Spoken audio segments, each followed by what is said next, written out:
There seems to be a little confusion about how do you activate and converse with Gemini live. We are all so used to communicating with the Alexa device and the Google device, but in order to use them, you have a command that you have to use in order to start a conversation with those devices to ask them to do certain things. With Gemini Live, it's different. You're looking at my Pixel 6 and you see Gemini, and when I select it, it recognizes me. Now, this is the regular Gemini, and I have the Gemini Pro version. But next to the Ask Gemini box, right next to it, you'll notice that little symbol. Well, when you select it, that is Gemini Live. And once you select it, you'll see this new box open up, and you can see here that it is listening to me. It's just waiting for me to ask whatever I want to ask, and then it'll give me an answer. Hello, Gemini. What's today's weather going to be? It sounds like you're curious about this new AI assistant tool. To start, how about asking about the weather for today?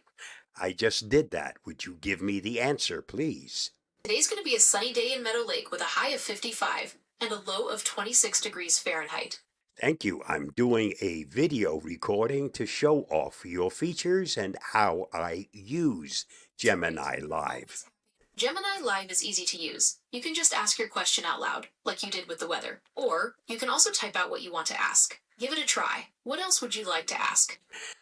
Right now, just hold back and let me finish my narration for the video. As you can see here, it's interacting with me. And as long as I have it turned on, it's listening to everything I say. And if I want to ask it a question, just go ahead and ask the question. Can you tell me a joke? Sure, here's a joke. Why did the Scarecrow win an award? Because he was outstanding in his field. Want another one? Not right now, thank you. If you no longer want to interact with Gemini Live, the only way to stop it is you see the X over here. That ends the interaction.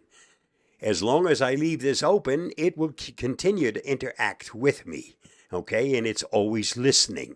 So therefore, there's no magic word that you have to say to turn it on. Once you select it, you're interacting with it. And it doesn't stop until you use that X. For now, thank you, Gemini, for interacting with me and allowing me to show off your features. Anytime. Let me know if you have any other questions. Have a great day. Bye-bye. You too. Have a good one. I'll now hit the X, and that takes me out of Gemini Live. That's how simple it is to use it. Remember, this little icon to the right of the Ask Gemini box is how you start Gemini Live. And it stays on and continues to listen in the background and will interact with you until you hit the X to turn it off. I hope that helps. Stay safe, stay secure, and thanks for reading, watching, and listening.